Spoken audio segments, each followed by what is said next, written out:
kubw'ibibi bakorewe n'abandi. Haleluya. Uyu mukozi w'Imana bavuze ngaho yaravuze ngo nibyo yise ngo gutandukana n'Imana mu ibanga. Hari igihe abantu baba bakiri mu murimo w'Imana bakiri no mu nzu yayo ariko barahukanye nayo mu ibanga, kuko kundi abanyarwanda bajya bahukana ariko abo basigaye bashyira ku mugaragaro.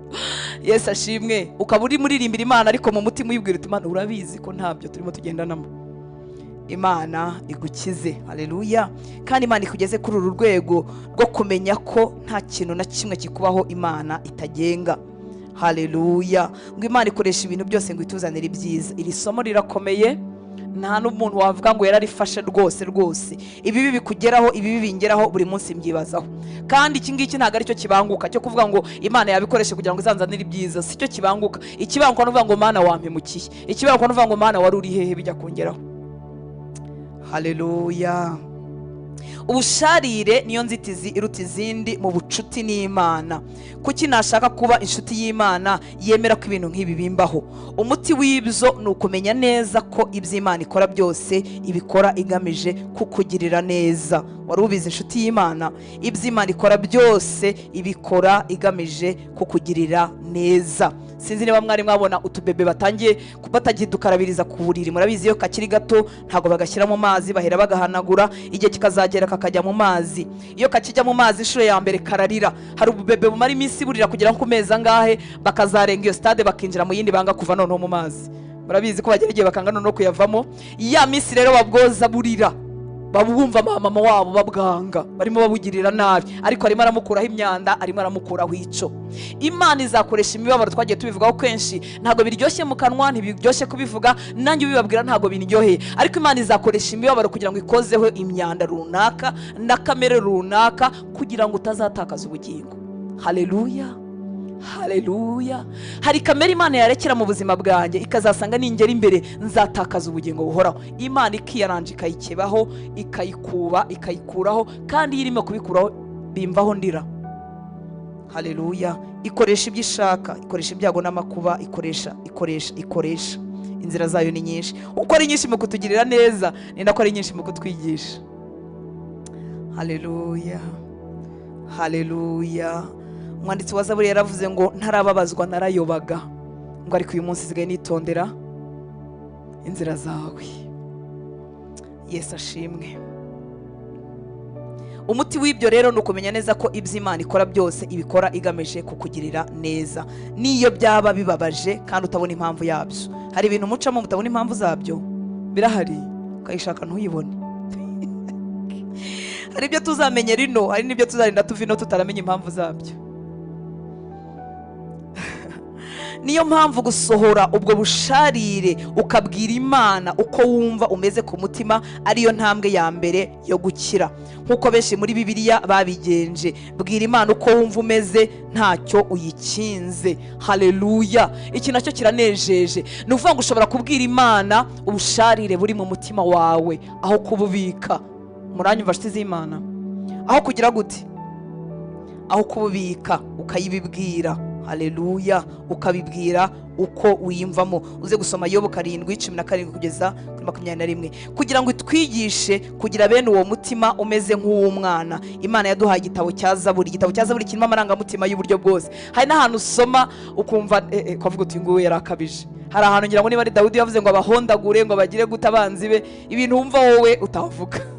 Rero Zaburi yuzuyemo amarangamutima y'uburyo bwose, ayo gushima, ayo kurira, ayo kubabara, ayo kuvuga ngo Mana kuki wantaye, bya bindi byose. Imana yemeye ko iki gitabo kijyamo kugira ngo tumenye ko Imana ishobora kumva amarangamutima yacu yose. Haleluya. Dawidi cyangwa abandi bajyaga batura amarangamutima yabo. Ujye usobanukirwa ko ariko Imana ishaka ko nawe uyisenga ntacyo uyikinze mu byo ufite ku mutima. Haleluya. Ushobora gusenga nka Dawidi uko yasenze muri Zaburi 42 umurongo wa 2 kugeza kuri 3 ngo ndasuka amaganya yanjye imbere ye, umubabaro wanjye ndawumuvugira imbere, uko umutima wanjye ugwiriye isari muri nge. Nuvuga ngo ntago muhishe, niba hari amaganya n'umubabaro nibyo musukiye imbere, ntago musukiye amashimwe kuko narimo kuyumva uyu mwanya. Haleluya. Ni byiza kumenya ko inshuti magara z'Imana zose, yaba Mose, Dawidi, Abrahamu, Yobu n'abandi bose bagize ibihe byo gushidikanya, ariko aho gutwikira agahinda kabo basenga amasengesho y'amagambo amenyerewe, bagashyize ahubwo ahagaragara nta buryarya, baturira Imana gushidikanya kwabo. Rimwe na rimwe niyo ntambwe iganisha ku rugero rusumbyeho mu bucuti bwawe n'Imana. Haleluya. Imana si umuntu. Iyo tugiye kubwira abantu turinda gukora protokole, cyane cyane yari abantu twubashye, yari abantu bakomeye, turinda gukora protokole yuko duri bukurikiranye amagambo. Sibyo nshuti z'Imana? Hari n'igihe tubyandika ukajya uvuga uti ndahera kuri iki nkurikize ko kuri iki ataza kumfata nabi no kumbona nabi, ariko Imana si uko nguko. Haleluya. Tuyibibwira nk'uko biri, nk'uko bimeze mu mitima yacu. Ntabwo ntenyereye kubitondeka ku murongo wumve ngo ndahera kuri iki n'iki. Karya kavuyo kawe izi gutoramo ibikwiriye. Haleluya. Imana yacu ni nziza. Icya kane kidushoboza gushimangira cyangwa se guhinduka inkoramutima z'Imana nuko ngomba guhitamo kumvira Imana mu kwizera. Impamvu bongeraho mu kwizera nuko hari igihe kumvira Imana kuba gusa nk'udashoboka muri ako kanya, nabirebesha amaso simbibone. Rero tugomba guhitamo kumvira Imana mu kwizera. Haleluya. Simbibona ariko nizeye Imana igenga ibihe, nizeye Imana ishobora byose, nizeye Imana iri mu ijambo ryayo, nizeye Imana itajibeshya. Muranyumva nshuti z'Imana? Igihe cyose wizeye ubwenge bw'Imana ugakora ibyo igutegeka, kabone niyo waba udasobanukiwe, ubucuti bwawe n'Imana burushaho gushora imizi. Akenshi ntabwo dutekereza ko kumvira ari kimwe mu biranga ubucuti, kuko ubusanzwe kumvira tubitekereza kuri bosi n'umukoresha, ku mugaragu na shebuja, mu bintu nk'ibyo ngibyo, ariko mu bucuti nabo habamo kumvira. Abantu bakundana neza hari ibintu bajya bareka kubwo kugira ngo bumvire inshuti zabo. Haleluya. Imana yacu tugire neza. Mwibuke rya jambo dukunda gusubiramo riba muri Yohana 15:14 ngo muri inshuti zanjye nimukora ibyo mbategeka. Ni ukuvuga ngo kumvira Imana mu kwizera bigaragariza cyangwa se byongera ubucuti dufitanye n'Imana. Twumvira Imana tutabitewe n'itegeko cyangwa ubwoba cyangwa gahato, ahubwo kuko tuyikunda. Abatizera benshi bajya bibwira ko, sinzi ikindi tutarakivuze ku munsi w'ejo, bajya bibwira ko abakristo bumvira kubera itegeko cyangwa umutima wicira urubanza cyangwa gutinya igihano, ariko ibyo birahabanye cyane rwose n'ukuri. Twumvira Imana kubera kwibuka urukundo idukunda. Haleluya. Ni nabwo kumvira Imana bikorwa igihe kirekire. Iyo twagize umurimo dukora mu bwami bw'Imana, dukora mu rugo rwa Data, tubitewe no kwibuka urukundo idukunda, bituma uwo murimo tubasha gukora igihe kirekire kandi tutagononwa. Haleluya. Aradukunda. Yohana 15 umurongo kuva ku 9, Yesu yaravuze ngo uko Data yankunze niko nanjye nabakunze, mugume mu rukundo rwanjye, nimwitondera amategeko yanjye, muzaguma mu rukundo rwanjye nkuko nanjye nitondeye amategeko ya Data nkaguma mu rukundo rwe. Ibyo mbabibabwiye kugira ngo umunezero wanjye ube muri mwe kandi n'umunezero wanyu ube wuzuye. Haleluya. Iyo menye ko urugero Data yakunzemo Kristo ari rwo nanjye nakunzwemo, ibyo biranyura kandi bigahembura ubuzima bwanjye bwa Gikristo. Yesu ashimwe. Data yakunze Yesu. Yesu ntigeze asuzugura n'umunsi wa rimwe, ntigeze akora ibintu nabi n'umunsi wa rimwe, ariko igipimo Data mukundamo kiba aricyo nanjye nkundwamo. Umuntu wuzuye amafuti n'intege nkeya, umuntu wuzuye kubivamo no kongera kubivamo, ariko Data akankunda atyo. Haleluya. Ubwo rukundo narusohokamo nkajya mu ruyi. Ubucuti nyakuri ntabwo budamarara, burakora. Igeze kubivuga tugitangira, buri muntu wese kugira ngo agumane ubucuti hari icyo abikoraho, hari uko yitwararika ko bakundana kugira ngo ubwo bucuti budasambuka. Haleluya. Iyo Yesu adusaba gukunda abandi, gufasha abakene, gusangira n'abandi ibyo dufite, kurinda ubugingo bwacu bugahora bwera, kubabarira, kuzana abandi aho ari, urukundo nirwo ruduhata kubikora. Ni ukuvuga ngo ubucuti duhagazemo si ubwo kwidamararira, tugomba kugira icyo tubikoraho. Haleluya. Haleluya. Hari akandi kantu keza nanone nubwo n'ibindi ari byiza. Yavuze ngo kenshi twumva abantu batubwira ko tugomba kugerageza gukorera Imana ibintu bihambaye, bya bintu binini bizamenyekana, bya bintu binini bizagira impact ku bantu benshi, ngo nyamara Imana yo inyurwa kurutaho iyo twemeye gukora utuntu tworoheje kubwo kumvira kuvuye mu rukundo. Bishobora kutabonekera abantu, ariko Imana yo irabibona kandi bifata nk'ibikorwa by'ishimwe kuri yo. Haleluya. Twadukorwa tworoheje ukora kubwo gukunda Imana no gushaka kuyumvira, burya Imana iratureba. Haleluya. Abantu bashobora kutabimenya, ariko Data abyitayeho. Ibikorwa bikomeye bishobora kutugwirira kuko akenshi Imana iduhuza nabyo kugira ngo tubashe kubikora, abantu bakagira ngo turi bihangange, ariko ari Imana yabishyize mu nzira zacu. Ariko rimwe na rimwe mu buzima ibikorwa bito bito duhura nabyo buri munsi. Ni ukuvuga ngo udukorwa duto nko kuvuga ukuri, kugira neza, gukomeza abantu bacitse intege, natwo dutera Imana akanyamuneza. Ni ukuvuga ngo Imana yicaye ku ntebe yayo ireba uburyo witaye ku muntu uciriritse, ikareba uburyo wakomeje undi muntu, ikareba utuntu tworoheje urimo ukora kubw'urukundo uyikunda no kwifuza gukunda abantu bayo, Imana ngo bikayitera akanyamuneza. Haleluya. Imana ihora yibuka udukorwa tworohejwe tuva mu kumvira kuruta amasengesho dusenga cyangwa indirimbo zo guhimbaza n'amaturo. Yesu ashimwe. Haleluya. Igituma ubukristo Imana ishobora kumfata nk'uburyarya ni ryari? Ni igihe dusenga amasengesho y'urudaca n'indirimbo nyinshi n'ibikorwa bigaragarira abantu, ariko utu dukorwa tworoheje dushobora gukora abantu hagira umuntu utumenya tudahari, tutadufite muri twebwe. Muranyumva nshuti z'Imana? Haleluya. Tutitaye ku gutaka k'umuntu uri iruhande rwacu, tutitaye ku mubabaro w'umuntu uri iruhande rwacu, tutitaye mbese ku cyagirira abandi bantu neza, ariko amasengesho akaba menshi, indirimbo zikaba nyinshi, ibyo bintu bishobora kugaragara nk'uburyarya. Imana yacu itugire neza. Haleluya. Muribuka mu gitabo cya mbere cya Samweli 15:22 havuga ko Imana itishimira ibitambo. Yesu ashimwe. Haleluya. Ntabwo yishimira umuntu yumvira kuruta ibitambo. Amen. Yesu yatangiye umurimo ku mugaragaro afite imyaka 30. Abanza kubatizwa na Yohana. Icyo gihe Imana yaravuze ngo uyu ni umwana wanjye nkunda nkamwishimira. Niki Yesu yari yarakoze iyo myaka 30 yose bitavugwa? Murabizi ko yamaze imyaka 30 ibyo abayemo bitavugwa. Ntacyo Bibiliya ivuga kuri iyo myaka uretse interuro imwe gusa, ndagira ngo muyumve muyinezererwe. Luka 2:51 ngo aho igira iti amanukana nabo ajya i Nazareti, abana nabo agahora abumvira. Ni ukuvuga ngo iyi myaka 30 itavugwa ya Yesu, icyo arimo gukora ni iki? Ni ukumvira ababyeyi be. Murumva bidaciriritse? Byangana no gukoresha ibiterane yemwe abantu bagakizwa, byangana se no gutubura imigati, byangana se no kuvuzura abapfuye. Oya, ariko Imana yabikubiye mu ijambo rimwe, iravuga ngo yabanaga nabo agahora abumvira. Umunsi yaserutse imbere y'abantu, Imana ihita imuhamya. Nta kindi kintu yari yarakoze uretse kumvira ababyeyi. Haleluya. Birasa nk'ibiciriritse, birasa nk'ibyoroheje, ariko nibyo bikwiriye kuturanga umunsi ku wundi. Agiseruka aza kubatizwa, Imana yahise imuhamiriza mu ijuru, iravuga ngo uyu ni umwana wanjye nkunda cyane nkamwishimira. Muzi icyo yari yishimiye? Ni rwa rubube rw'imyaka 30 Yesu amaze nta muntu umuzi, atari icyamamare, ariko amaze yumvira ababyeyi. Haleluya. Ubundi ubukristo bw'ukuri bushingiye muri utwo tuntu duto dutoya abantu benshi badaha agaciro. Muranyumva nshuti z'Imana? Haleluya. Intambwe zawe umunsi ku wundi uzajye wifuza gutera akanyamuneza mu maso y'Imana. Urimo ugenda abantu batareba, urimo ukora ibyo abantu batazi, wigendera mu nshingano zawe za buri munsi, ariko uvuge ngo ndabikora kugira ngo Data yishime. Haleluya. Bizakongera ubucuti bukomeye n'Imana yawe. Icya gatanu, ngomba guha agaciro iby'Imana iha agaciro.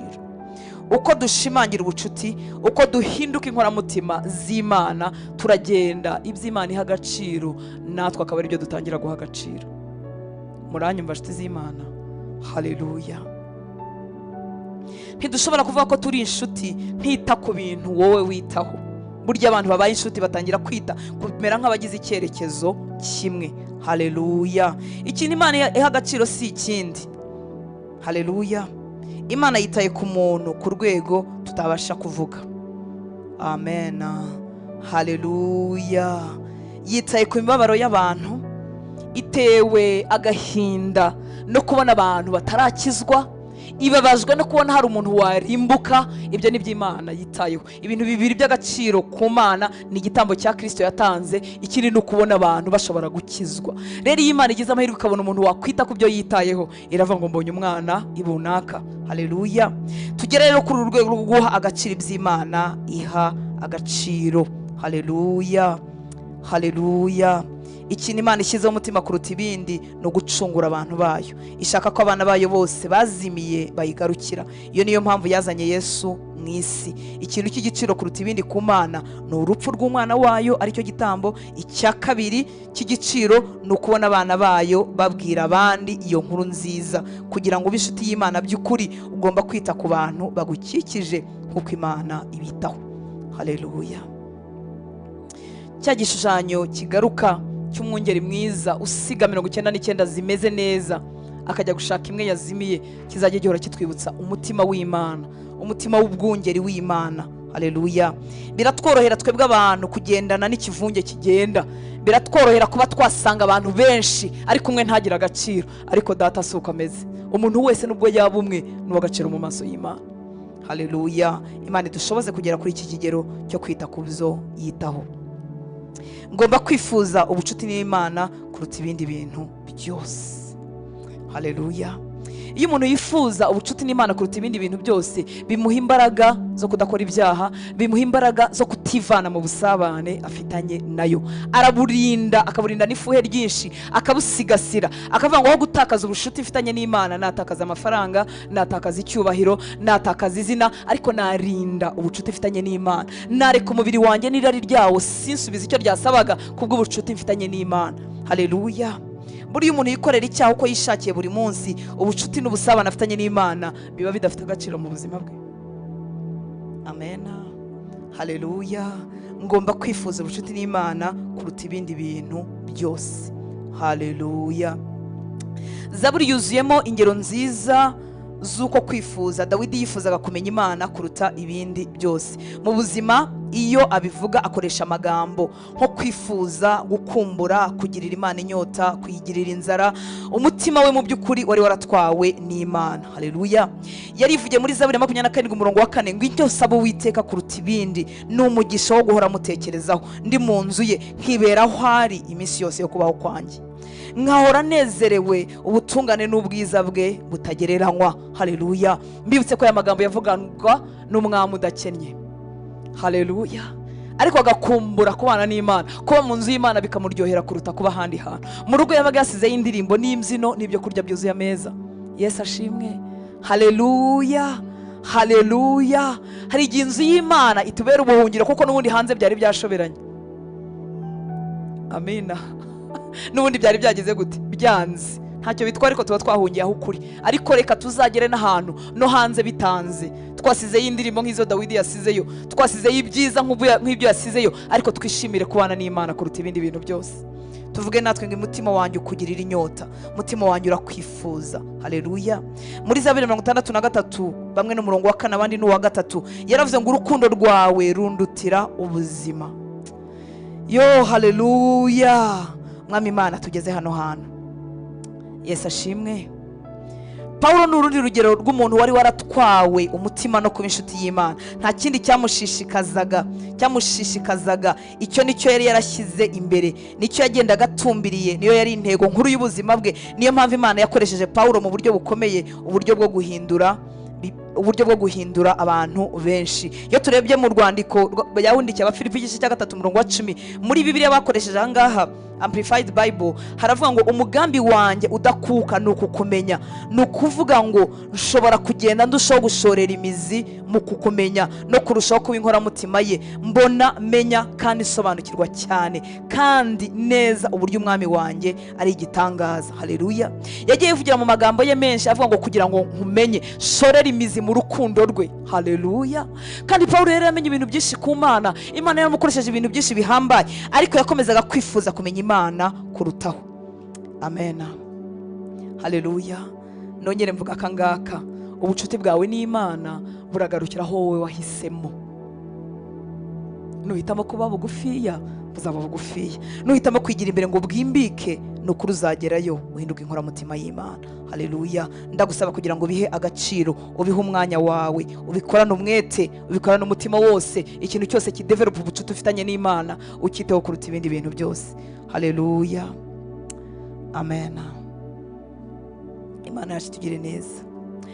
Uyu mukozi w'Imana C.S. Lewis yaravuze ngo umubabaro ni indangururamajwi y'Imana. Ni bumwe mu buryo Imana ikoresha ngo idukangure mu bitotsi byo mu mwuka.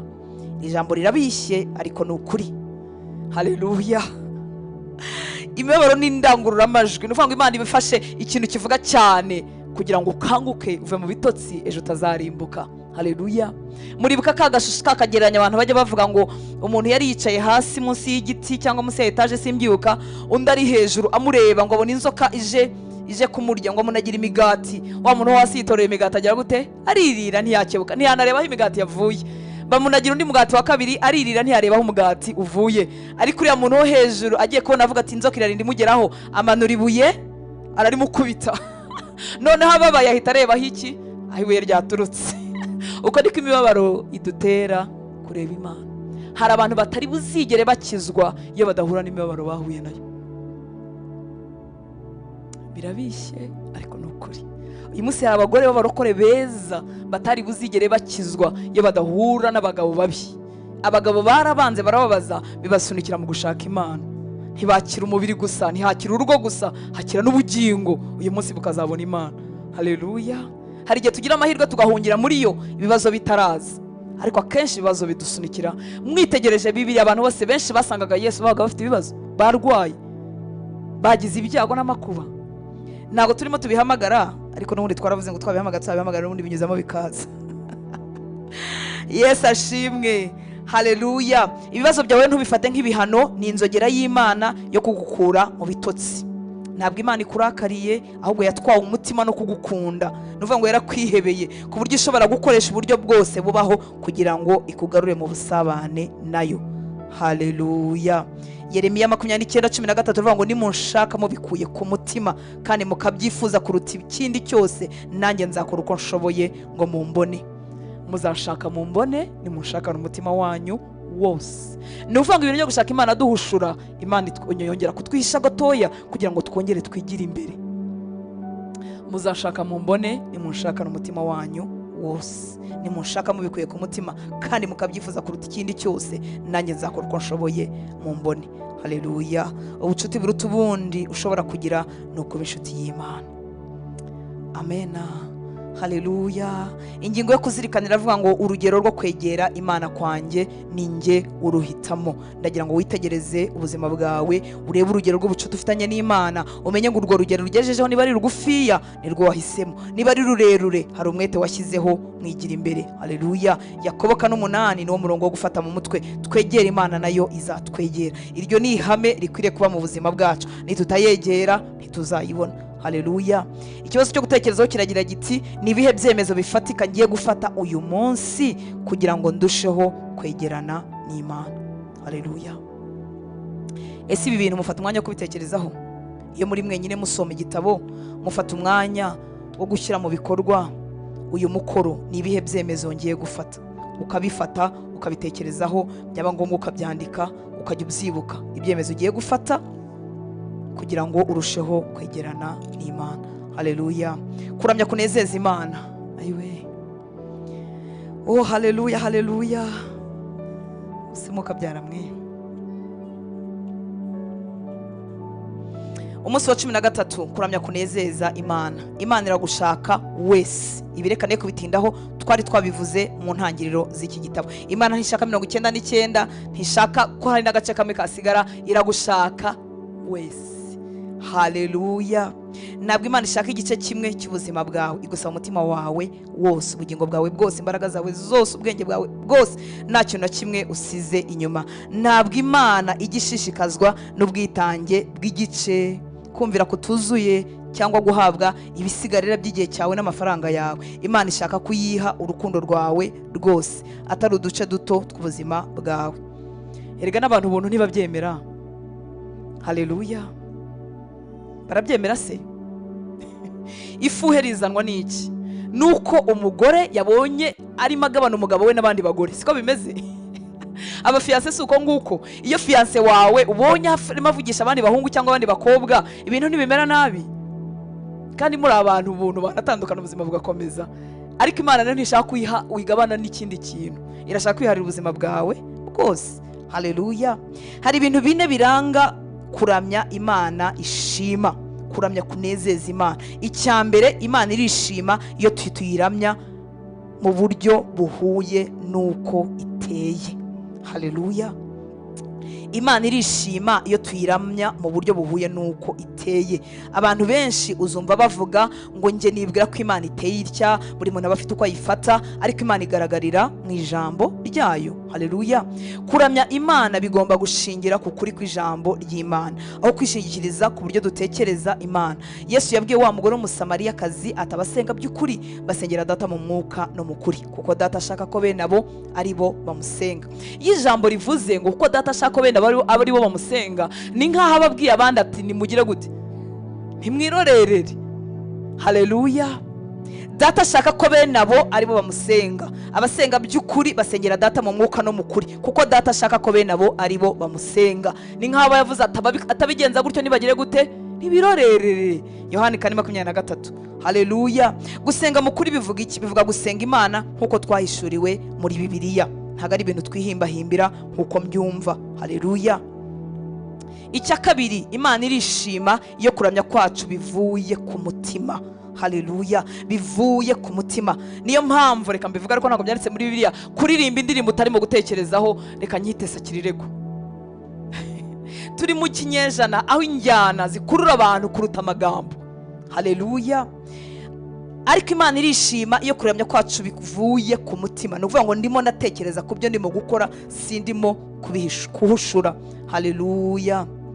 Imana yacu tugire neza.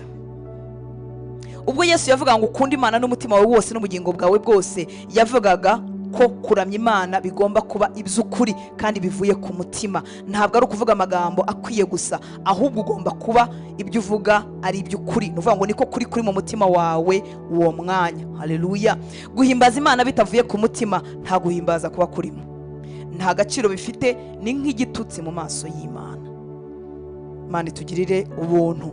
Iyo turamya Imana, yo ireba hirya y'amagambo, muranyumva nshuti z'Imana, tuvuga ikitegereza icyerekezo cy'imitima. Haleluya. Obeda zongera twigishirize korari iri somo, nubwo natwe ritureba ariko korari idufasha kuramya, nibaza ko biyireba kurutaho. Sibyo nshuti z'Imana? Imana ireba hirya y'amagambo tuvuga, ikitegereza icyerekezo cy'umutima, ikavuga se ko numva amagambo arimo ameze neza, arimo avuga ibintu byiza, ariko nareba umutima ngasanga biranyuranye. Imana itugirira ubuntu. Haleluya. Mu gitabo cya mbere cya Samuel 16 yaravuze ngo abantu bareba ubwiza bugaragara, ariko Uwiteka areba ku mutima. Uwiteka areba ku mutima kurusha ibindi bintu byose. Haleluya. Kuko kuramya bisaba kunezererwa Imana, bikora no ku marangamutima yawe. Imana yaguhaye amarangamutima kugira ngo ushobore kwiramya bivuye ku ndiba y'umutima, ariko amarangamutima y'ukuri atari ukwishushanya. Ni ukuvuga ngo iyo naryohewe n'urukundo Imana inkunda, nkaba narira, nkaba naseka, ibyo ngibyo binezeza Imana. Ntabwo Imana yifuza ko tuyiramya tumeze nk'ibiti. Oya, irashaka amarangamutima nayo agendana n'ukuri kuri mu mutima wanjye. Haleluya. Imana yanga urunuka, uburyarya, ntabwo ikeneye abayizi imbere baje kwiyerekana cyangwa kwishushanya cyangwa gukora ikinamico. Yo. Icyo ishaka ni urukundo rwawe rw'ukuri rutarimo uburyarya. Imana ishobora kwihanganira ko tuyiramya mu buswa bwinshi, ariko ntishobora kwakira ko tuyiramya mu buryarya. Muranyumva nshuti z'Imana? Mu buswa nta kibazo, irihangana, ariko mu buryarya ntabwo ibyemera. Ariko murimo murakurikira cyangwa murimo muraca imirongo mu bitabo? Ko mbona mwese mwunamye. Umva niturebane. Haleluya. Kwanza ibitabo ni mubivemo ko mwabisomeye mu rugo. Murimo murafashwa mugahita musuninya. Ngize ntya nababura mwese, sanga murunamye. Haleluya. Imana ishobora kwihangana ko tuyiramya mu buswa bwinshi, ariko nishobora kwakira ko tuyiramya mu buryarya. Amena. Haleluya. Birumvikana ko kuba ukora ibintu bikuye ku mutima bidahagije, kuko ushobora kuba uri mu makosa kandi nayo ubiyakuye ku mutima. Niyo mpamvu Imana isaba ko abayisenga babikora no mu mwuka no mu kuri. Kuramya bigomba kuba bihuye n'ukuri kandi bivuye ku mutima. Niyo mpamvu kuramya kunezeza Imana kuba kurimo amarangamutima, ariko kandi gushingiye no kukuri kw'ijambo ry'Imana. Haleluya. Ntishaka uruhande rumwe ngo dutwarwe n'amarangamutima, dushyuhe, dusimbagurike, ariko bidashingiye mu kuri ko mu mutima n'ukuri kw'ijambo ry'Imana. Nitubigendanisha. Haleluya. Ndababwiza ukuri ko iyo umuntu akunda Imana by'ukuri, bakundanye urukundo rwiza kandi ahagaze mu kuri kw'ijambo ry'Imana, n'amarangamutima ntabwo asigara. Haleluya. Muzareba abantu bafana umupira, mujya mubona muri za Coupe du Monde, cyagiye biba byakomeye, iyo ikipe umuntu akunda itsinzwe bararira, kandi ntabwo ari byo babigira. Bararira, amarira akaza, abagore bakarira, abahungu bakarira, abagabo bakarira, amarira akamanuka. Barabyerekana ku mateleviziyo. Burya baba bakunda irya kipe n'ukuri. Yesu ashimwe. N'amarangamutima yose abariyo. Rero iyo dukunda Imana by'ukuri bishingiye no mu ijambo ry'Imana, ntago amarangamutima asigara inyuma. Haleluya. Umuntu ashobora kurizwa no kwibuka imbabazi Imana yamugiriye. Umuntu ashobora kurizwa no kwibuka ibintu byose Imana yamusimbukije. Yesu ashimwe. Haleluya. Mu bintu bindiza kenshi iyo ndamye Imana ni ukwibuka ibintu byose Imana yansimbukije. Nkareba ineza y'Imana mu buzima bwanjye, nkavuga ariko Mana wanciye iki? Haleluya. haleluya. Muri iki gihe benshi bitiranya kuryoherwa n'injyana y'indirimbo no gukorwaho n'umwuka wera, ariko ntabwo ari kimwe. Kuramya nyakuri kubaho iyo umwuka wawe yikiriza umwuka w'Imana byahuye, atari ukwitabira injyana y'indirimbo gusa. Injyana si mbi, injyana nziza iryohera amatwi, ariko siko kuvuga ko umwuka yadukozeho. Ni igihe umwuka wacu yacomekanye n'umwuka w'Imana byahuje. Haleluya, Imana yacu tugire neza.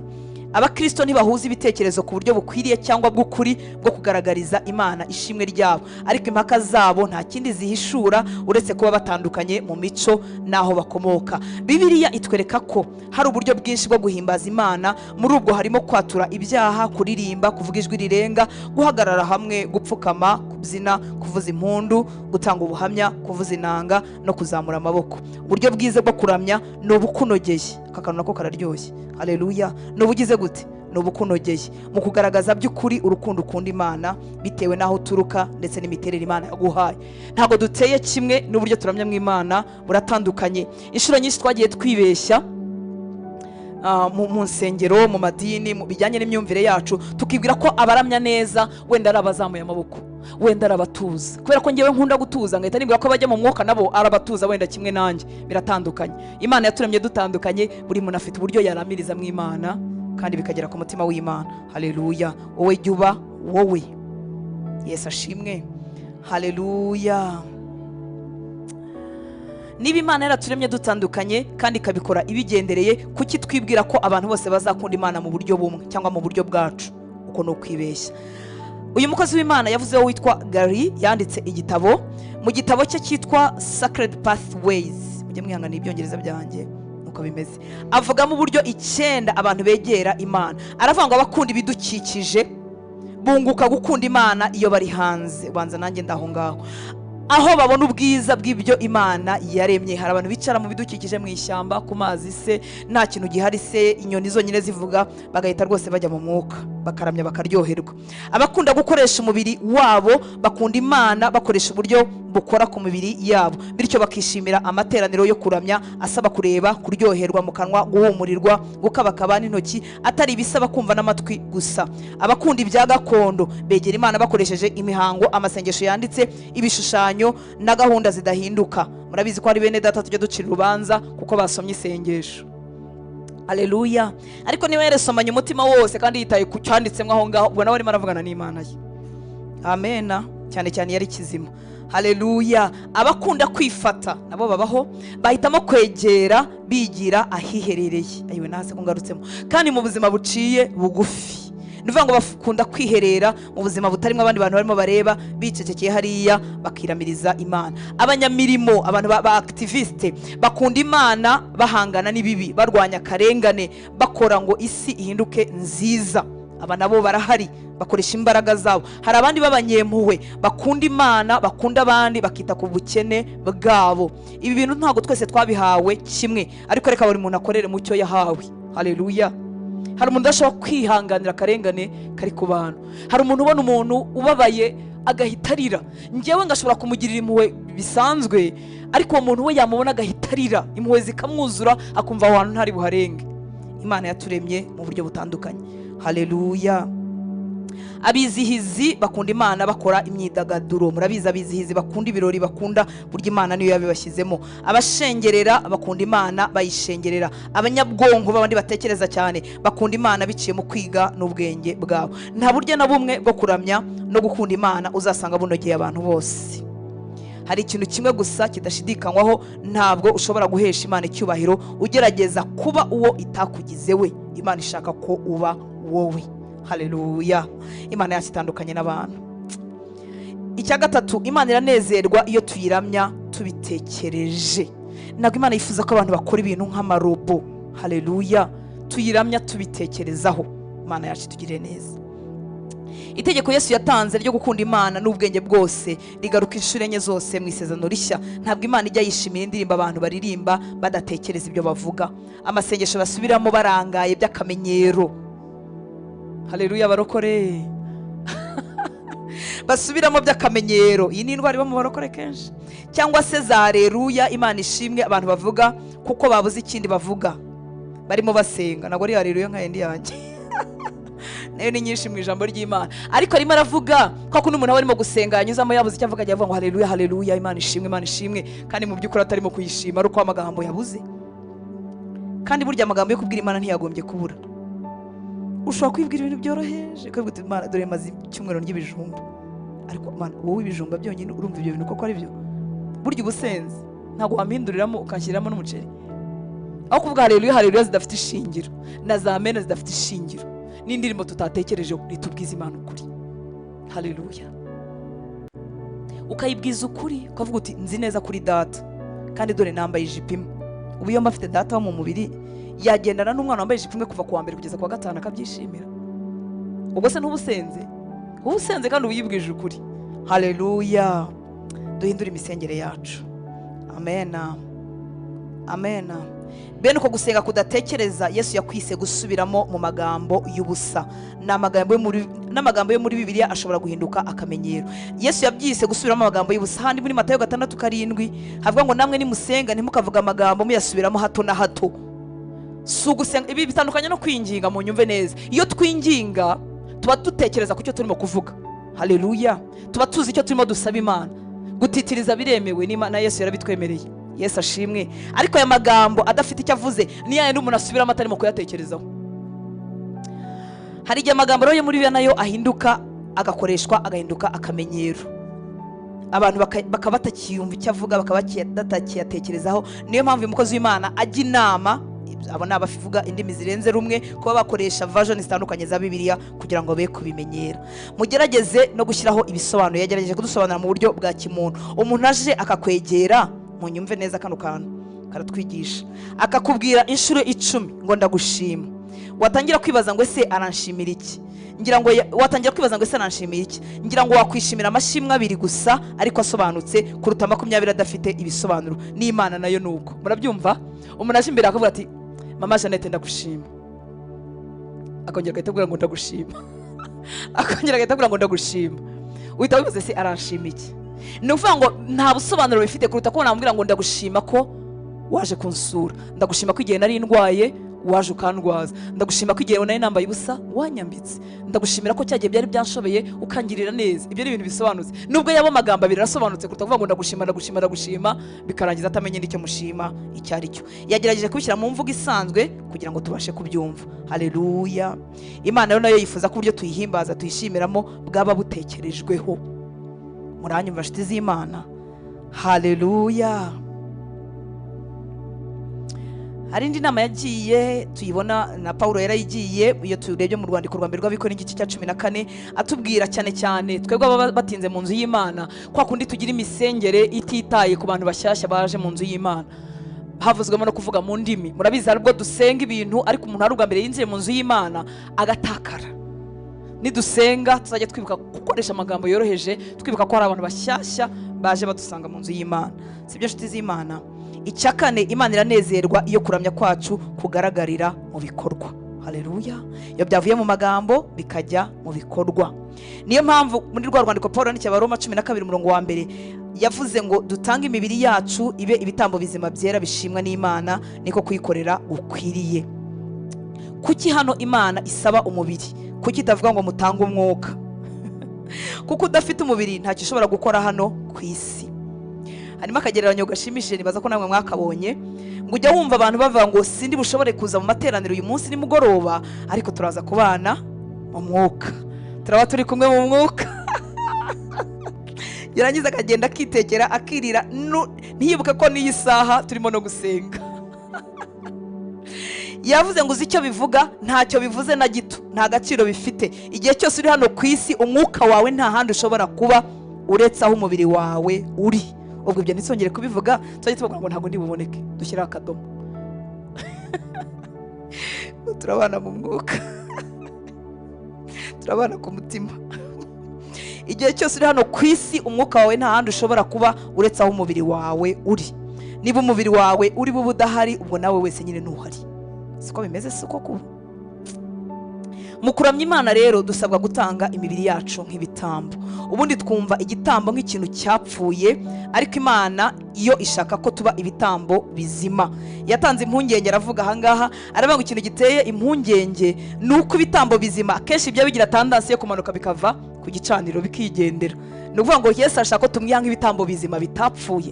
Mu isezerano rya kera hari ibishushanyo byinshi by'ibitambo batanga bipfuye, byashushanyaga igitambo kimwe kizima gihagije cya Yesu Kristo. Ibyo ntago bivuguruzwa. Haleluya. Ariko data yifuza ko tumwiha nk'ibitambo bizima bishimwa n'Imana, ariko kwikorera kwacu gukwiriye. Ariko igitambo iyo ari kizima ushobora kugisiga ku gitambo wagaruka ugasanga cyagiye. Uko niko tumeze. Tumwihaho gakeya yagaruka agasanga twaciyeho. Mu isezerano ibi nayimaze kubivuga, kuramya nyakuri bisaba ikiguzi. Haleluya. Bisaba ko mbishyiramo imbaraga, bisaba ko mbyitangira, bisaba ko mbiha umwanya wanjye. Dawidi risomere risobanukiwe mu gitabo cya 2 cya Samweli 24:24 yaravuze ngo sinabasha gutambira Uwiteka Imana yanjye ibitambo byotswa ntabitanzeho ibyanjye. Haleluya. Muribuka wa mugabo Arawuna w'Umuyebusi yari yamubwiye ngo ndaguha ibitambo byo gutanga, ndaguha inkwi utambire Imana yawe, byose ndabiguhera ubuntu. Ariko aravuga ngo ntabwo natambira Imana yanjye ibintu natanze igitambo. Haleluya. Aba batangaga ibifatika, ariko twebwe kwere tubure n'umwanya, tubure no kuyikunda, tubure no kuyiha. Dawidi yarazi ibi bintu. Muribuka ko nanone Imana yamubujije kubaka inzu, kubaka urusengero rw'Uwiteka. Imana ikamubwira ngo Dawidi wamennye amaraso menshi, ntago ari uzanyubakira n'umuhungu wawe Salomo. Ariko Dawidi kwera urukundo yakundaga Imana no kuyiha no kuyikorera, arundanya ibikoresho byose byasabwaga. Yesu ashimwe cyane. Haleluya. Ushize nigize kubabwira ngo Imana iramutse bitubwira muri iki gihe cyacu ikabwira ngo Hortense singewe si wowe uzanyubakira inzu, no kuvuga ngo n'imipangu na gahunda no gushaka amafaranga byose nahita byihorera.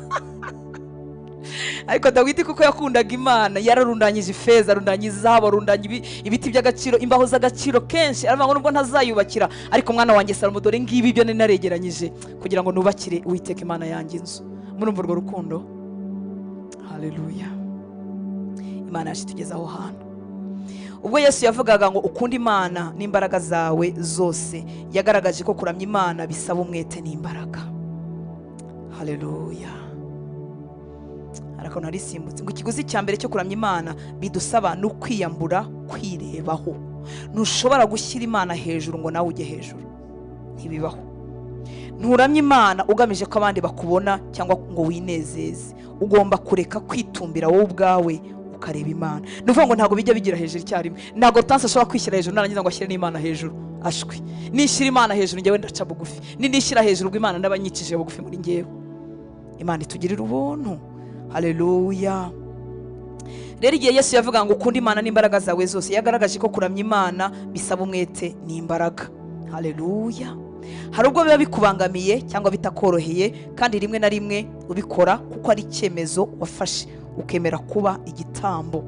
Kuramya kutarimo umurego, kutarimo imbaraga ni ibintu rwose bitajyanye. Iyo uhimbaje Imana niyo wumvaga bitakurimo, iyo uvuye mu gitanda ukaramya Imana nubwo wari unaniwe, cyangwa iyo witangiye gufasha abandi nubwo wumvaga urushye, uba urimo guha Imana igitambo cyo kuyiramya. Ibyo ngibyo binezeza umutima w'Imana cyane. Haleluya. Haleluya. Yatanze urugero ku muririmbyi ngira ngo muramuzi n'uw'iki gihe cyacu witwa Matt Redman. Sinzi niba izina rye ndisoma neza, ariko indirimbo ze benshi murazizi. Hari iyo afite yitwa 10,000 Reason, impamvu 10,000 zo gushima Imana. Hari indirimbo rero yanditse ngo yitwa Heart of Worship cyangwa umutima wo kuramya. Ngo indirimbo yanditse ryari igihe kimwe cyarageze pastor wabo mu itorero ryabo aba mu Bwongereza arababwira ngo ndifuza ko mwiga kuramya Imana bitari mu ndirimbo gusa, akuraho gahunda yo kuririmba mu rusengero kugira ngo bitoze ko bamenye ko kuramya Imana atari ukuririmba. Noneho uyu mukozi w'Imana ni umwanditsi w'indirimbo, ni umuririmbyi, ni umugitariste, aravuga ngo iyi ndirimbo yamujemo yigishijwe n'Imana, amenya ko Imana ireba ikirenze indirimbo. Haleluya. Bagerageje kuyidushyira mu Kinyarwanda, haravuga ngo nzakuzanira ikiruta indirimbo, kuko indirimbo ubwayo atari yo wadusabye. Ureba hiherereye mu ndiba y'umutima, ukabona hirya y'ibigaragarira amaso, usoma ibiri mu mutima wanjye. Umutima wo kuramya ni ikiri ku mutima wawe. Nuvuga ngo ni ikiri ku mutima, ntabwo ari amagambo. Haleluya. Imana yashitugirire neza. Uyu munsi wa 13 niki dutekerezaho? Ingingo yo kuzirikana Imana inshakana n'ibyanjye byose. ryose. Umurongo wo gufata mu mutwe ni muri Mariko 12:30, hambwira ngo ukundishe Imana umutima wawe wose n'ubugingo bwawe bwose n'ubwenge bwawe bwose n'imbaraga zawe zose, nta gace na kamwe twisigarije. Haleluya, amen. Ndahamya neza ko abantu bataza mu rusengero mu materaniro harimo abafite akazi kenshi, ariko reka ntinyuke mvuge n'iki, harimo n'abafite urukundo ruke, ntabwo bafite Imana umwanya uhagije. Haleluya. Iyo ukunda umuntu biraguhagurutsa ukava i Karongi ukajya kumusura i Butare, siko bimeze? Iyo ufite mwene wanyu Uganda biraguhagurutsa, ntacyo ugiye kumusaba ukajya kumusura kuko umukunda. Haleluya. Bamwe bafite akazi kenshi ariko abandi urukundo rwakamutse muri bo, nta mwanya bafitiye Imana. Umwanya wo kuramya no kuririmbira Imana no kwizamura amaboko babumva ari umwanya udafite agaciro kenshi. Haleluya. Keretse abari mu bihugu bitarimo insengero, keretse ababoshywe cyane n'akazi, kandi nk'uko njya mbibabwira, abo bashywe cyane n'akazi no mu kazi basabana n'Imana iyo bafitanye nayo urukundo. Ikibazo cyo gutekerezaho kiravuga ngo iti niki cyanezeza Imana? Niki cyanezeza Imana uyu mwanya, uburyo nyiramya mu bandi cyangwa uburyo nyiramya ndi jyenyine? Ese ibyo nzabikoraho iki? Haleluya. Ntekereza ko uburyo tuyiramya turi twenyine iyo bwagenze neza, iyo bufite agaciro, buraduherekeza no mu mwanya wo kuramya imbere y'abandi turi kumwe n'abandi. Ariko iyo mwanya wo kuramya n'Imana jyenyine utariho, utubatswe, utashimangiwe no kuramya n'abandi, biba ari ikigare gusa. Ariko iyo mfitanye umwanya wo kuramya Imana njyewe n'Imana yanjye, iyo nje ahangaha ahabera bateraniye, ndushaho kuryoherwa no gutyazanya nabo no kuryoherwa n'ibyo barimo bansangiza mu mpano Imana yabahaye. Haleluya. Imana yacu tugire neza. Shyireho umunsi wa 14, nzawushyireho ejo, mushyireho uni mwanwa nk'iminota nka 15, sinaba nkurangije. Mwemeye cyangwa mbatwaje igitugu? Murakoze, Imana ibahe umugisha. Reka nkuvugeho iminota 15, murabizi ko n'ubundi hari abo twajyaga dusigarana dusengana, ubwo iyo minota reka tuyikoreshe. Haleluya. Haravuga ngo iyi Imana isa n'iri kure yawe. Ndumva neza iyi tema igendanye n'uyu munsi ku buryo numvaga nifuza kuyisiga. Imana ibahe umugisha. Iyi Imana isa n'iri kure yawe, mbega ibihe biba bibishye. Yesaya 8:17 ngo Uwiteka yimye amaso ubwoko bwe, ariko ndamwiringira kandi nzamutegereza. Nasomye iri jambo muri Bibiliya yera, haravuga ngo Imana ya Isiraheli ngo ni Imana ijya yihisha. Ujye uyibura nawe cyangwa n'ubu warayibuse? Ibi bihe twese tubicamo byo kuyibura ikatwihisha.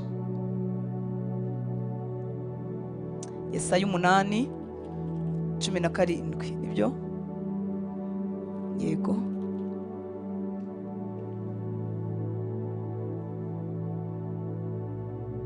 Ngo nuko Uwiteka, nabyitiranyije, nuko Uwiteka yimaga amaso ab'inzu ya Yakobo, nzamutegereza murindire. Yanze kubareba, abahisha mu maso he. Hari Imana yihisha kandi kihisha itatwanze. Haleluya. Imana ibihari uko waba wumva umeze kose. Biroroha kuramya Imana ibintu byose bigenda neza, siko bimeze? Iyo mu buzima ari amahoro, iyo ufite ibyo kurya, ufite inshuti, ushyigikiwe, uzengurutswe n'umuryango, iyo ubuzima ari bwiza, y'amahirwe yadusekeye muri byose, biroroha kuramya Imana cyane pe. Ariko ibintu ntibihora ari byiza mu buzima, waramya Imana ute rero iyo ugeze muri icyo gihe cy'ibibazo? Wakora iki iyo Imana isa yaguteye umugongo ikajya kure nk'uku kwezi? Ikigero gihanitse cyo kuramya Imana ni igihe ushobora kuyihimbaza n'ubwo uri mu kababaro, ukayishima uri mu bigeragezo, ukayizera uri mu bishuko, ukayiyegurira uri mu burwayi, kandi ugakomeza ukayikunda niyo isa n'iri kure cyane. Yo Mana we, twihishurire. Ubucuti bw'abantu kenshi bugeragezwa no gutandukana no kutavugana, mukaba mutandukanijwe nuko mutegeranye cyangwa mudashobora kuvugana. Ubucuti bwawe n'Imana ntabwo iteka uzumva mwegeranye. Haleluya. Hari igihe izakuba kure kandi ntaho yagiye, hari igihe izakwihisha kandi nyamara ihari. Kugira ngo ubucuti bwawe n'Imana bukomere, Imana izabugerageresha ibihe byo gusa n'ikurikuri, ibihe wumva isa naho yagutaye cyangwa yakwibagiwe. ibihe bibishye. Ibyo bihe byo gushidikanya no kumva uri kure y'Imana, uyu mukozi w'Imana Yohana w'umusaraba ngo yabyise ijoro ry'umwijima mu bugingo. Haleluya. Undi mukozi w'Imana yabyise kwigishwa n'Imana ikuri kuri, kandi muzi kundi yadusezeranyije ko itazaba kure yacu. Abandi babyise ubukonje bw'umutima. Mbega ibihe bibishye. Oh haleluya. Ukuyeho Yesu, Dawidi agaragara nk'uwa mbere wagiranaga ubusabane bwa hafi n'Imana. Imana yaramwishimiraga igeza aho imwita umuntu uhuye n'uko umutima we ushaka. Ariko inshuro nyinshi tubona Dawidi yitotomba ko Imana isa n'imuri kure, nk'aho agira ati muri Zaburi ya 10:1 yaravuze ngo Uwiteka niki kiguhagaritse kuri, niki gitumye wihisha mu bihe nari ngukeneye cyane. Ayiwe, igihe mukeneremo mbese niho igihe mukeneremo nibwo yamubuze. Nanone Zaburi ya 22:1 abandi n'uwa mbere yaravuze ngo Mana yanjye niki kikundekesheje, niki gituma ujya kure yanjye, niki gituma wirengagiza ijwi ryo gutabaza kwanjye, niki gitumye untakure. Iyo ni Zaburi ya 43:2. Haleluya. Mu by'ukuri ntabwo Imana yabaga yataye Dawidi, kandi nawe ntabwo ikujya kuri. Inshuro nyinshi yasezeranije ngo sinzagusiga sinzaguhana, ariko ntabwo Imana yigeze isezeranya ngo iteka ryose uzumva nkuri hafi. Mwumve iryo tandukaniro. Imana yarasezeranye iravuga ngo sinzagusiga sinzaguhana, ariko ntiyigeze isezerana ngo ivuge ngo iteka ryose uzumva nkuri hafi. Nshobora kutabyumva, ariko ntibivuga ko yagiye, ntibivuga ko yantaye. Haleluya. Umwuka w'Imana aganiriza abahagaze mu bihe nk'ibyo ngibyo, kuko deje umuntu ahagaze mu bihe nk'ibyo ngibyo aba yumva amagambo yose bavuga ari amagambo tu. Ugatuma navuge n'ubundi yaravuze, sinabwo bwa mbere yigisha, navuge nyine arangize tunataye. Oh haleluya. Umwuka w'Imana akugarukeho. Yesu ashimwe. Ntizigera iguta, ntizigera iguhana, ariko ntigeze isezerana ko wowe uzahora uyumva bugufi bwawe. Mu by'ukuri Imana ubwayo yiyemerera ko hari ubwo iduhisha mu maso hayo. Hari igihe mu buzima bwawe Imana imera nka Dizata, batanze urugero rwa Dizata cyangwa umusirikare watorotse urugamba. Uyu mukozi w'Imana nabonye ari umupasiteri ushaje uyitwa Floyd MC, biriya ntazi gusoma. Nabonye ari umukozi w'Imana ushaje ushinze amatorero, wigisha abavuga butumwa, uhugura n'ibindi, ufite umuhamagaro wo gukomeza abandi. Ngo abivuga muri aya magambo, ari igitabo yanditse ngo urabyuka igitondo kimwe ugasanga ibyo wibwiraga mu bugingo byose byayoyotse. Ntiwari wamara iminsi ufite kwizera Imana kwinshi, ariko igihe kimwe ukabyishakamo kumva ntubibona, kumva byagiye.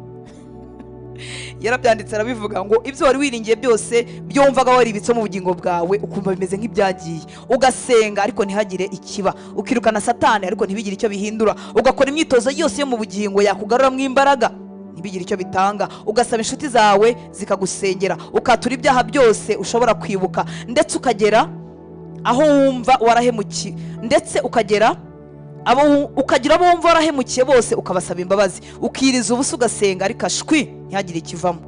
Ayiwe, ugatangira kwibaza ngo igihe icyo gihu cyo mu bugingo kizamara, ese ni iminsi, ese ni ibyumweru, ese ni amezi, ese ahubwo kizagira iherezo. Ugasenga ariko ukumva amasengesho yawe ameze nk'ayikubita ku gisenge cy'inzu akakugarukaho. Wamara kwiheba ugatangira kuvuga ngo ese niki kitagenda mu buzima bwanjye. Ibyo bihe mwari mwabibamo? Ndahamya ko abakristo bose babicamo. Bamwe bashobora kubicamo kenshi, abandi bashobora kubicamo rimwe mu buzima.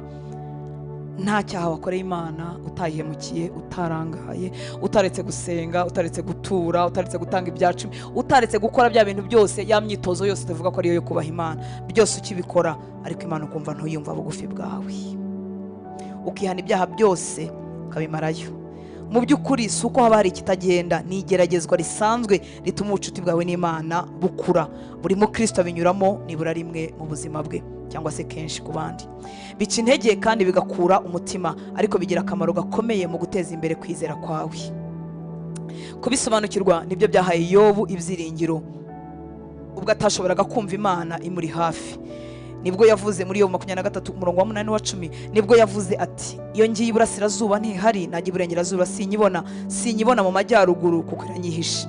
Nahindukira amajyepfo nayo sinshobora kuyibona, ariko yo izi nzira anyuramo, nimara kungerageza nk'izahabu mu muriro nzavamo ntunganye. Haleluya. Ibi byiringiro Yobu yabikuye he? Uzi kuvuga ngo nimara kungerageza nzavamo ntunganye. Wayishakiye haruguru ukayibura, ukayishakira hepfo ukayibura, ukayishakira inyuma n'imbere hose ukayibura, ariko yari afite icyiringiro asigaranye mu mutima. Aravuga ngo nubwo njyewe nayibuze, yo izi nzira njyewe nyuramo. Ni ukuvuga ngo narayibuze ariko yo ntiyambuze. Haleluya. Nimara kungerageza nk'izahabu mu muriro nzavamo ndabagirana. Haleluya. Nzavamo ntunganye rwose. Iyo Imana isa n'iri kure yawe, ushobora kwibwira ko ikurakariye cyangwa irimo kugukosora kubera icyaha wakoze. Nibyo koko icyaha cyica ubusabane bwiza n'Imana, ariko siyo mpamvu Imana iba yabaye nk'itwihishe. Ariko kenshi kumva Imana yakuretse cyangwa uri kure yayo ntaho bihuriye no kuba wakoze icyaha, n'igeragezwa ryo kwizera kwawe. Yemwe abageragezwa nimwihangane. Ikosa abakristo benshi bakora muri iki gihe nuko baramya Imana bashaka kumva akanyamuneza aho gushaka Imana ubwayo. Tuba dushaka kumva des sensations, akanyamuneza, ukuntu twiyumvemo tubone kumenya ko Imana itwegereye. Imana yacu dutabare. Iyo ukiri umwana mu gakiza, Imana iguha amarangamutima menshi yo kuguhumuriza ndetse igasubiza amasengesho usenga, amwe ari mu bwana bwinshi no kwirebaho kugira ngo umenye neza kwiriho koko. Mwumvise icyo Imana ibikorera? No kugira ngo umenye kwiriho. Numara kumenya kwiriho, mwigirana imbere nyine nk'abana bakuze. Ariko uko ugenda ukura mu gakiza, izagenda igucutsa kuko udashobora guhibera umwana w'imyaka 10. Niko nyine natwe twacutse. Ariko uko ugenda ukura mu gakiza, izagenda igucutsa kuri ibyo wishingikirizagaho. Kuba Imana iba ahantu hose no kugaragara ko Imana ahantu hose ni ibintu bibiri bitandukanye. Iri hose ariko siko hose igaragara. Kimwe ni ihame ridashidikanywa, uvuga ngo Imana iba ahantu hose, iryo ni ihame ridashidikanywa. Kuba nayumva ahantu hose, icyo cyo ni akanyamuneza k'amarangamutima gusa. Ushobora kutayumva kandi ntibivuga ko idahari. Haleluya. Kuba iri ahantu hose, ryo ni ihame. Muranyumva nshuti z'Imana. Ariko kuba nayumva ko ni akanyamuneza ko mu marangamutima. Haleluya. Haleluya. Nukuri ko Imana ishaka ko umenya ko iri kumwe. Nukuri ko Imana ishaka kumenya ko iri kumwe nawe. Ariko icyo yifuza kurutaho nuko wayizera kuruta ko wayumva. Kwizera niko kunezeza Imana, ntabwo ari amarangamutima. Imana yifuza ko wayizera n'igihe utayumva. Haleluya. Igihe kizakurushya mu kwizera kwawe kuruta ibindi, nubwo uzaba uri mu bibazo, wahamagara Imana igasa n'iyazindutse yatembereye kandi ibera hose icyarimwe. Nicyo gihe kiruhije cyo mu myaka yacu yo kwizera. Imana yacu tugirira ubuntu. Haleluya. Urucantege rukomeye nuko mu bice 37 byose muri Yobu, ibice bibanza habaye ibyago, kugeza ku gice cya 37 Imana yasaga nkaho yihishe, yaracecetse. Wahimbaza Imana ute iyo utumva ibirimo kukubaho, kandi wabaza Imana igasa nkaho itakumva? Ese wagomba ku Mana ute mu bibazo kandi mukaba mudashobora kuvugana?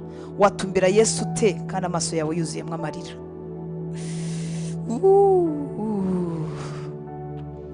Tugaruke umwuka w'Imana. Haleluya. Twibutse ko Imana yacu itazindutse, twibutse ko Imana yacu naho yagiye, twibutse ko iri kumwe natwe. Aratugira inama ngo tujye dukora ibyo Yobu yakoze. Yobu igice cya 1 20 kugeza kuri 21, ngo Yobu yikubita hasi arasenga ati, navuye mu nda ya mama nambaye ubusa, nzasubira mu nda y'isi ntacyo nambaye. Uwiteka niwe wabimpaye kandi Uwiteka niwe ubintwaye, izina ry'Uwiteka rihimbazwe. Ariko uyu mugabo we yari yaracuditse n'Imana. Uza abana bagipfa, ibintu bigishira, bakikuza kukubikira, ukavuga ngo Uwiteka niwe wabimpaye kandi Uwiteka niwe ubintwaye, akagerekaho ngo izina ry'Uwiteka rihimbazwe. Twebwe twavuga ngo iki? Ukwanze iyo yamaze kubiduha duhita tubifata nk'ari ibyacu. Abana yarabampaye nyine n'abanjye, ubutunzi yarabumpaye nyine n'ubwanjye. Ariko Yobu yibutse ikintu, aravuga ati ibi bintu n'ubundi ariko sijye bikomokaho, n'ubundi ni Imana yabimpaye. Nashobora kuba ntarabyaye, nashobora kuba ntaratunze, ni Imana yabimpaye. Ibwo ibyishubije, izina ryawe nirihimbazwe. Haleluya. Haleluya. Bimeze biti? Umwami Imana tugirira ubuntu. Amen. arimo aratugira inama z'uburyo twakwitwara kugira ngo tubashe gukomeza gutumbira Yesu no mu gihe mu maso yacu harimo amarira. Haleluya. Ni ibintu bine, yego, hanyuma tukarangiza. Icya mbere ngo werurire Imana uyibwire uko wumva umeze. Tugeze kubivugaho muri cya gice cyo kuramya kunezeza Imana. Werurire Imana uyibwire uko wumva umeze, usuka umutima wawe imbere y'Imana, utura umutwaro wose wumva ufite ku mutima. Yobu niko yabigenje mu gitabo cye igice cya 7 umurongo wa mbere, yaravuze ngo sinshobora kwiyumanganya, mfite umujinya kandi umutima wanjye urashaririwe, ngomba kuvuga sinabasha guceceka. Nuvuga ngo byabaye byinshi ntagabasha kubiceceka. Igihe Imana yasaga n'iri kure cyane, nibwo yatereye hejuru ijwi rye aravuga muri Yobu 29 umurongo wa 4, ngo aravuga ngo icyangarura nk'uko nari imeze mu bukwerere bwanjye, ubwo ubucuti bw'Imana bwambikaga imigisha urugo rwanjye. Nuvuga ngo none narabibuze. Yesu ashimwe. Yabwije Imana ibiri mu mutima we.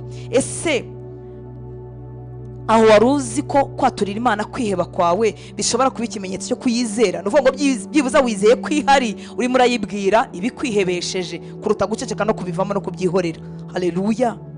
Nuvuga ngo kuba ashobora kubwira Imana ibinyihebesheje n'ibinteye umubabaro n'agahinda, byibuza nabyo ni ikimenyetso cy'uko ndimo kuyizera kuko nahisemo kuyibibwira. Yesu ashimwe, kuruta kuyihunga no kubyihorera. Imana yatugirire ubuntu. Dawidi yizeye Imana ariko ageze mu gihe cyo kwiheba aravuga ati, yabivuze muri Zaburi 116 umurongo wa 10, ngo nari nizeye ubwo navugaga nti birandangiranye. Arizeye kandi aravuze ngo biramurangiranye. Byibuza yizeye iki? Uwabwira ari we Mana. Haleluya. Ariko ntiyayihisha arivuye ngo birandangiranye. Muri Bibiliya yera havuze ngo nari nizeye ubwo navugaga nti narababajwe cyane. Nuvuga ngo yabwije Imana ukuri. Yavuze Imana warandetse, narababajwe cyane. Tuyibwire uko twiyumva. Haleluya. Yatubwiye kandi ngo icya kabiri dutumbire kamere y'Imana no kudahinduka kwayo. Nuvuga ngo ndi mu ngorane, ubuzima bwanjye buri mu mwijima, ariko reka nkura amaso ku mwijima uhagaze imbere yanjye, nibuke ko Imana idahinduka, nibuke kamere yayo. Haleluya. Sibyo birimo gukoreka mu buzima bwanjye, ariko iyi Imana ntihinduka kandi kamere yayo niyo kwizerwa. Haleluya. Uko ibintu byaba bimeze kose, nuko waba wumva umeze kose, wihambire kuri kamere idahinduka y'Imana. Ukomeze wiyibutse ibyuzi bidahinduka ku Mana. Ni nziza, irankunda, iri kumwe nanjye, izi ibyo ndimo gucamo, inyitayeho kandi ifite umugambi mwiza ku buzima bwanjye. Haleluya. Nubwo ndimo guca muri ibi, ariko Imana irankunda, Imana inyitayeho, Imana ntabwo yandetse. Haleluya. Ubwo ibyayo byacikaga kandi Imana igasa n'icecetse, Yobu yakomeje kubona impamvu zo gushima Imana. Muragenda mubona amagambo bamuvugaho hano hepfo, ariko nko mu gice cya 42 umurongo wa 2 yaravuze ngo Imana nzi ko ishobora byose, ngo nzi yuko ushobora byose kandi nta kibasha kurogoya imigambi yawe. Kandi mwibuke ko Yobu yabivuze atarabona guhemburwa n'Imana. Haleluya. Ni mu makuba, ni mu marira, ariko yavuze ngo ibyo ari byose nzi ko Imana ishobora byose. Njye wewe ndibyanjye ntibizakoreka, ariko nzi ko ishobora byose. Haleluya. Aza kongera guhamya aravuga ngo nzi yuko izankiza. Yo turebye nanone muri Yobu 19:25, ngo ariko njye ubwanjye nzi yuko umucunguzi wanjye ariho kandi ko amaherezo azahagarara mu isi. Nuvuga ngo ari mu makuba n'ibyago n'amarira menshi, ariko hari ikintu arimo amenyesha umutima we, nzi yuko umucunguzi wanjye ariho kandi ko umunsi umwe azahagarara mu isi. Icyo ni ikintu cyarema umuntu umutima agakomeza kugenda nubwo ubuzima bwe burimo guca mu gihe cy'umwijima. Haleluya. No kwizera kwa kudahinduka kw'Imana. Amena. Icya gatatu cyatuma ukomeza guhanga Imana amaso nubwo amaso yawe yuzuyemo amarira, no kwizera kw'Imana izasohoza amasezerano yayo. Haleluya. Igihe cy'umwuma wo mu mwuka ujye utegereza wihanganye, wishingikirije ku masezerano y'Imana, utitaye ku marangamutima yawe, kuko amarangamutima yawe icyo gihe aba yararambaraye akurikije ibihe umuntu ahagazemo. None se waseka kandi bikuriza ari byo byinshi? Amarangamutima ajyana n'ibihe duhagazemo, ariko ntacyo bitwaye. Ariko tujye duca muri ayo marangamutima, tuyatambukemo, twibuke ko Imana isezeranya ijya inasohoza. Haleluya. Kandi wibuke ko irimo kukujyana ku rugero rusumbye rwo gukura.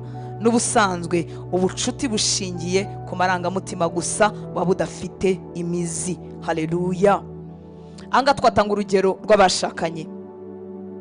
Abashakanye bagomba gusazana, bagomba kumarana igihe. Ubucuti bwabo burenga amarangamutima, kuko hari igihe amarangamutima yo kumva ukunze cyane aba yarazimye, ariko bugerekaho ubucuti cyangwa urukundo rwitwa cyangwa se ruvanze na commitment, kwiyemeza Haleluya. Ubucuti dukundana n'Imana iyo bagarukiye ku marangamutima gusa buba budashinze imizi, bugerekaho ubucuti twita kwiyemeza. Niyemeje kubana nayo nubwo ntarimo kuyumva, nubwo ntarimo kuyibona, nzakomeza inzira zanjye muri yo. Haleluya. Ubucuti rero bushingira ku marangamutima gusa buba budashoye imizi. Imana yacu tugire neza. Haleluya. Ubuntu bw'Imana buracyafite imbaraga kandi iracyari mu ruhande rwawe, kabona niyo utabyumva. Mu gihe nta kintu na kimwe cyashoboraga kumwemeza ko Imana iri kumwe nawe, Yobu yishingikirije ku ijambo ry'Imana. Nibwo yavuze muri Yobu 23:12 ngo ntabwo nasubiye inyuma ngo mve mu mategeko yategetse, ndetse amagambo yo mu kanwa kayo yambereye ubutunzi bundutira ibyo kurya binkwiriye. Urumva guhamya gutangaje? Haleluya. Arasa nkaho Imana yamuretse, arasa nkaho Imana yamutaye, inshuti ze zirimo ziramushinyagurira, ariko arimo aravuga ngo ntabwo nasubiye inyuma. Reka tugiye inama inshuti z'Imana kandi tuyemeranyeho. Mu gihe cy'umwijima w'ubuzima bwawe, amarangamutima azakonje, azazime, ariko ntuzasubira inyuma. Haleluya. Uzavuga ngo urugendo ndarukomeje, sindi busubire mu byaha, sindi busubirane kamere mbi, sindi bureke gukomeza gukorera Imana nubwo bisa nkaho ntarimo kureba imbere. Icyo Yobu yavugaga. Haleluya. Ngo ntabwo nasubiye inyuma ngo mve mu mategeko yategetse, ndetse amagambo yo mu kanwa kayo yakomeje kumbera ubutunzi. Nuvuga ngo ijambo ry'Imana ryakomeje kumbera ubutunzi bumurutira ibyo kurya bimukwiriye, nubwo Imana atayireba ariko yakomeje mu rugendo. Haleluya. Uko kwizera ijambo ry'Imana niko kwatumye Yobu akomeza kwizera Imana ayinambaho nubwo nta kintu na kimwe cyamushyigikiraga. Uzi kwizera Imana nta gishyigikira gihari, itanyuzamo ngo igutera akantu. Murakumva ko kundi idutera akantu, nta kwirimo itera, nta gishyigikira ufite, ariko tugakomeza imbere. Haleluya. Kwizera kwe ntikwacogojwe n'ububabare, maze aravuga ati kuri Yobu 13:15 aravuga ati naho yanyica napfa ngize gute nkiyiringira. Ubu ni ubucuti bwashoye imizi. Haleluya. Cyaduha abarokore bameze batya, tukavuga ngo nubwo yanyica napfa nkiyiringiye. Mu yandi magambo, nabibona ntabibona, sindi bubivemo, sindi busubira inyuma. Haleluya. Barahari abantu bameze batyo? Ntago muhari? Muzagera hagati mwibwire tumva tubyaranye abo, ibyo nayo gutegerejeho ntabyo nabonye. Wapi. Icyo gihe ntago twazicarana na ba Stefano, ntago twazicarana na ba Paulo, ntago twazicarana na Yobu, ntago twazicarana na ba Yohana, ntago twazicarana na ba Petero babambwe bacuramye. Ariko reka tuvuge ngo nubwo yanyica napfa nkiyiringiye. Umura ariko ntizakwica, tarishe Yobu burundu nawe nta kizagutwara. Haleluya. Haleluya. Haravuga muri Bibiliya ngo nubwo bimeze bityo inzira zanjye nzazikomeza imbere yayo. Amen. Iyo wumva Imana yagutaye nyamara ugakomeza kuyizera wirengagije amarangamutima yawe, uba ugeze ku kigero gihanitse cyo kuyiramya. Haleluya. Amarangamutima yanjye aravuga iby'amarira, ubuzima mpagazemo buravuga iby'amarira n'agahinda, ariko mpisemo gukomeza kuyizera. Icyo gihe mba ngeze ku kigero gihanitse cyo kuyiramya. Icya kane, haleluya, cyatuma nkomeza guhanga amaso yanjye kuri Yesu n'igihe ayo maso yuzuyemo amarira, ni ukwibuka iby'Imana yagukoreye mu bihe byashize. Haleluya. Hari abantu bafite icyo Imana yabakoreye, ndagira ngo batagifite cyangwa bibwira ko batagifite bibuke iki kimwe cyonyine, urupfu Yesu yabapfiriye.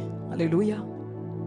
Tuvuge nibwo Imana yaba itarankorera ikintu, ariko ze nigute itagigukorera. Wabyutse, wahumetse, wambaye, wariye, ntiwapfuye, uragenda n'amaguru yawe. N'abatagenda n'amaguru yabo bameze nk'akagabo. Wa mugabo witwa Nick Vujicifique, sindi nibuka izina rye, wundi udafite amaguru n'amaboko, nawe afite impamvu zo guhimbaza Imana, ajya mu mazi akoga, akagira gutakabwiriza ijambo ry'Imana. Nankaswe we nanjye duhagaze ku maguru yacu. Ariko hari igihe Satani ibyo byose abisiba, akatwereka ko nta kintu na kimwe Imana yigeze idukorera. Nanabisiba, uzibuka urupfu rwa Yesu ku musaraba no gushinyagurirwa kose yagize, n'uburyo wamutukaga, n'uburyo yambaye ubusa, n'uburyo wamuciraga mu maso, n'uburyo wamukururaga, n'uburyo bamubwira ngo se wakwikijije, n'uburyo bahakanye ko ari Imana. Uzibuka ko biriya yabikoreraga wowe. Uyu munsi ukaba warababariwe, amazina yawe n'ayanjye bikaba byanditswe mu gitabo cy'ubugingo. Icyo kizaduhaza no mu bihe by'amakuba n'amarira menshi. Haleluya. Imana yacu tugirire neza. Amen. Haleluya. Twamushimira dutuye umwami w'abami. Ntabwo amagambo ashobora gusobanura umwijima w'icyo gihe Yesu yaciyemo kuki Imana yemeye kwihanganira kugirirwa nabi biteye isoni bigeze aho? Kuki? kugira ngo urokoke mu Imana yabikoreye. Cyatumye Yesu bamwica urupfu rwa buhoro buhoro n'umubabaro n'umuruho wa buhoro buhoro. Umva Imana yashakaga no kugira ngo urokoke umuriro w'iteka. Nicyo ngicyo yabikoreye. Haleluya. Kugira ngo uhabwe ku bwiza bwayo iteka ryose.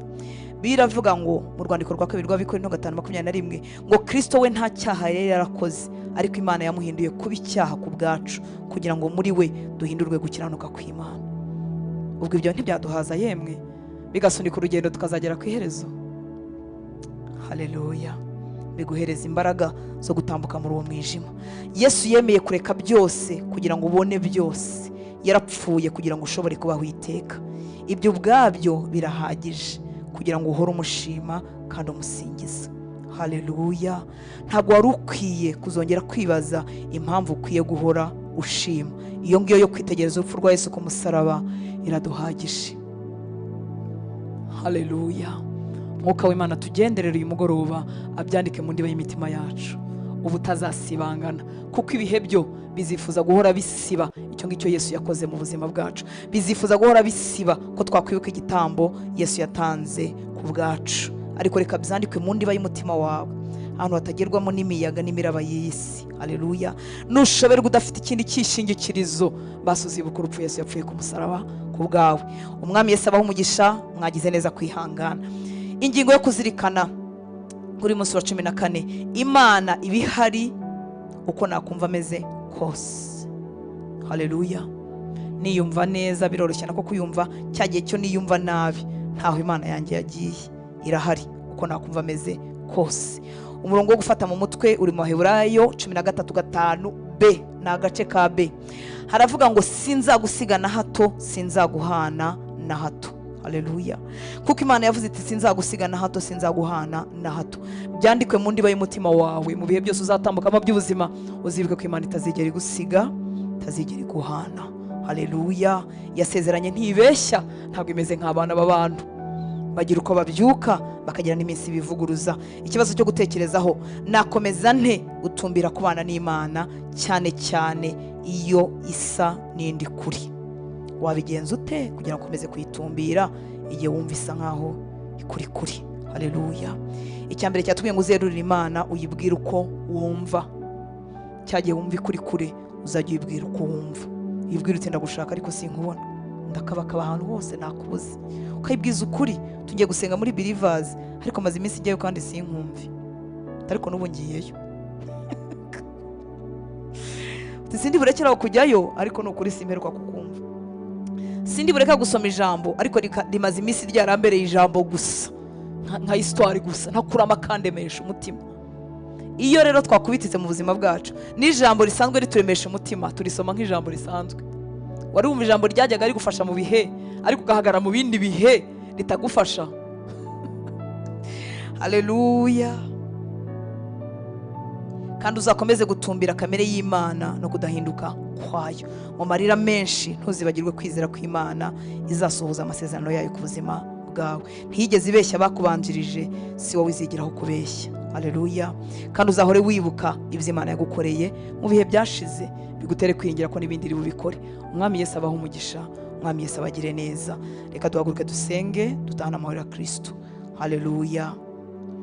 Mwibuke ko turangije intego ya mbere y'ubuzima bwacu. Ku munsi w'ejo tuzatangira intego ya kabiri. Intego ya mbere yaravugaga ngo naremewe, cyangwa se waremewe kunezeza Imana. Intego ya kabiri iravuga ngo twaremewe kuba mu muryango w'Imana. Haleluya. Umwami Yesu aguhe umugisha. Ibyo usoma muri iki gitabo ubitindeho, kandi bigira ikintu gishyashya byubaka mu buzima bwawe. Mu buryo ubanye n'Imana, uburyo usobanukiwe urukundo rw'Imana, bigende bigwira. Data nguhaye icyubahiro, uri mugari cyane, ntabwo tubasha kukuvuga nk'ukuri. Tumenyaho agace gatoya, ariko ako twamenyeho Mwami hari amahoro kaduhesheje, hari ibyiringiro kaduhesheje. Nongeye guhesha umugisha ubu bwoko bwawe Mwami, abo tubana hano, abakurikira ijambo hirya no hino n'abazarikurikira. Komeza utwihishurire, komeza utwihishurire Mwami, komeza utwihishurire ku rundi rwego. Mwami nongeye gusengera abahagaze muri iki gihe aho Imana isa nkaho iri kure, kugira ngo wongere ubasange Mwuka Wera w'Imana. Iri jambo rihinduka ubuzima muri bo, mu marira menshi amanuka mu maso yabo, amaso yabo ntibayagukureho, bakomeze kugutumbira no kuyahanga kuri wowe mu bihe mwami bitarimo gishyigikira, mu bihe mwami bitarimo n'agacu. Uwiteka ndakwinginze gukomeza imitima yabo kugira ngo badasubira inyuma, ukomeza intambwe zabo aho wari warazigeneye mwami. Turabihamya ko tuzasohoka tumeze nk'izahabu, tuzasohoka tukubereye abakobwa n'abahungu wishimira kurutaho, tuzasohoka duhagaze ku rundi rwego rw'ubusabane nawe tutari dufite mwami mu minsi yatambutse.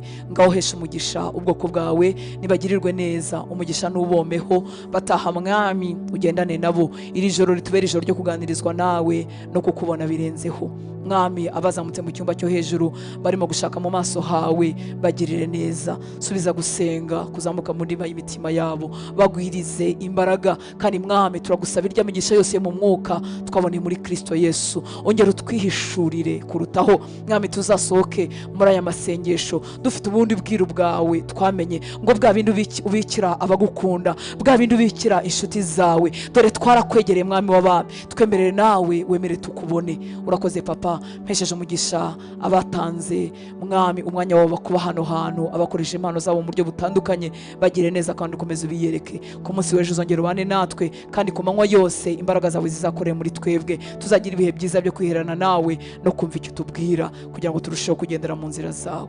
Icyubahiro cyose nikikugarukire, ni mu izina rya Yesu dusenze, amen. Mwami Yesu abahe umugisha, abagire neza. Reka dutahane amahoro ya Kristo.